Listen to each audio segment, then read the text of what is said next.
இவரு விட்டு இவரு அதுக்கு ஆதரவு விட்டாரு, பாப்பா வேற ஆதரவு. எது இதெல்லாம் ஈமான் கலந்துகிட்டு இருக்குன்னு அர்த்தம், வேற ஒண்ணு கிடையாது. புட்டுக்கிட்டு போயிட்டு இருக்குன்னு அர்த்தம், வேற ஒண்ணு. அதுதான் அந்த வார்த்தை சொல்ல வைக்கிறது, சகஜமாக பார்க்கிறது பாவத்தை. இப்ப அந்த மாதிரி என்ன செய்யுது, சைத்தான் வந்து இந்த மாதிரி கோளாறுகள் நினைச்சுறான், உருவாக்கி விட்டுறான். அப்போ எல்லாத்தையும் மனசை கெடுத்து குழப்பம் பண்ணி விட்டு சைத்தான்கள் எல்லாம் கணக்கு கொடுக்கறக்காண்டி யார்ட்ட போறாங்க, நீர்நிலைகள் மீது, கடல் மீது அரியாசனம் அமைத்துக் கொண்டு ஆட்சி செய்து கொண்டிருக்கக்கூடிய இப்லீஸ் இடத்திலே போகிறார்கள். போகும்போது அப்ப கேட்கிறான், கணக்கு வாங்குறான், என்ன பண்ண, நான் சுட்டனல என்ன பண்ணிட்டு வந்த, நான் ஒண்ணும் செய்யல, போய் மச்சான் 3 முடிச்சு போட்டேன், அவன் தூங்கிட்டான்ல அப்படிங்கிறான் அவன்.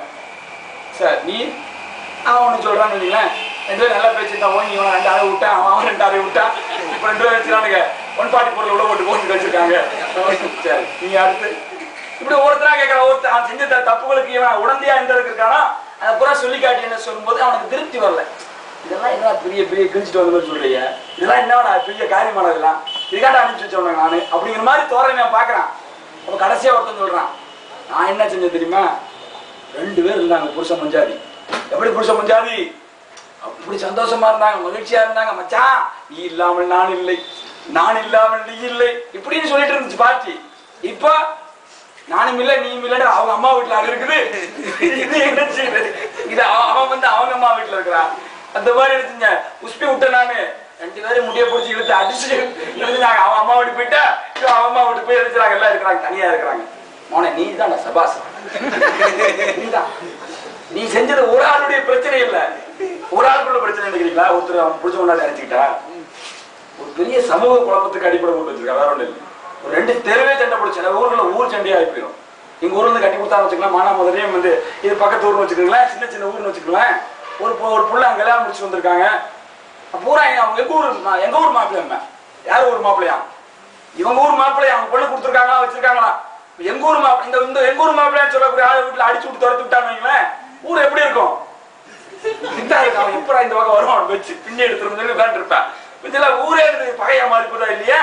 ஒரு குடும்ப பிரச்சனைங்கிறத மச்சான் பூரா பார்த்துட்டு இருப்பான். மச்சான் ரொம்ப சொல்றான், ஒரு நாளைக்கு சிக்கிட்டோம் அவன் நினைப்பான். மச்சான் ரொம்ப பேசிட்டான், மச்சான் ரொம்ப பேசுறான், அவனை மாட்டிட்டோம் பொடிப்பையன், நான் அவனை டாக்டர் போட்டு வளர்த்து விட்டேன், என்னையே பேசுற அளவுக்கு இருக்கான இவன் பேசிட்டு இருப்பான்.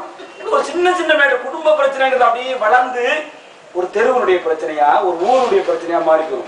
அதனால குடும்பம் 2 பேரும் சந்தோஷமா இருந்து ஒரு தலாக்கு ஏற்பட்டுச்சுன்னு சொன்னா, தலாக்கு ஏற்படுற அளவுக்கு ஒரு பிரச்சனை ஏற்பட்டா மொத்தம் மகிழ்ச்சி அடைகிறது யார் தான், இப்படியும் சந்தோஷப்படுறான், சந்தோஷப்பட்டு எழுதுறான், சபாஸ்ரா நீதான்டா என் தொண்டை, நீதான் என் தொண்டை, கரெக்டான இந்த வேலையை செஞ்சுட்டு வந்திருக்கேன்னு சொல்லி எழுதிறான்.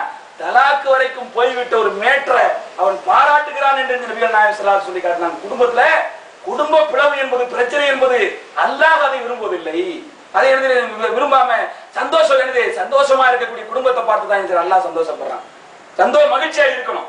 எந்த குடும்பத்துல பிளவு ஏற்பட்டு அதை கண்டு சந்தோஷப்படுறது யாரு, இப்லீஸ் தான் என்று சந்தோஷப்படுறேன் என்று நபிகள் நாயகம் ஸல்லல்லாஹு அலைஹி வஸல்லம் அத ரசூலுல்லாஹ் அத சொல்றாங்க. நீ அல்லாஹ்வுடைய திருப்தியை நாடி எந்த ஒரு காசை செலவிட்டாலும் அல்லாஹ்வுடைய அந்தஸ்தையும் தகுதியும் உயர்த்தாமல் இருப்பதில்லை. இதுவரை நீ உன் மனைவியுடைய வாயிலை ஊட்டுகிற ஒரு கவல உணவாக இருந்தாலும் சரி, அதற்கு உனக்கு அந்தஸ்து கூட்டப்படுறது. என்ன அந்தஸ்து, இதுதான் சின்ன சின்ன சந்தோஷங்கள் தானே ஒரு பெரிய சந்தோஷத்துக்கு அடிப்படையா இருக்கு. சின்ன சின்ன விஷயங்கள்லாம் மொத்தமா சேர்ந்து ஒரு பெரிய மகிழ்ச்சி உருவாக்குது. அப்ப குடும்ப விஷயங்கள்ல இந்த சாதாரண ஊட்டி கொடுக்கிற உணவு ஒரு பெரிய மகிழ்ச்சி உண்டாக்கலாம், சந்தோஷத்தை உண்டாக்கலாம், அந்த குடும்பம் இனிமையாக இருக்கும், அல்லாஹ்வுடைய விருப்பத்துக்குரியதாக மாறுதா இல்லையா. அதனால சொல்லி காட்டுறாங்க, நீ ஊட்டுகிற ஒரு கவலம் உணவு கூட நமக்கு தர்மம் என்று நபிகள் நாயகம் ஸல்லல்லாஹு அலைஹி வஸல்லம் சொன்னாங்க. மனைவிக்கு ஊட்டுகிற உணவு அதெல்லாம் நாளைக்கு போய் நீங்க போய் ஊட்ட ஆரம்பிச்சீங்க, மாப்பிள்ளை போனது போதும் சரிங்களா, அவரை போய் ஏதாவது சொல்லி விட்டுறா, நீங்க வாட்டி கவலை உணவு தூக்கிட்டு வந்து நிக்கிறீங்களான்னு சொல்லுவாங்க. அந்த மாதிரி இல்லாம படிப்படியா ஊட்ட ஆரம்பிச்சிருங்க இன்ஷா அல்லாஹ்.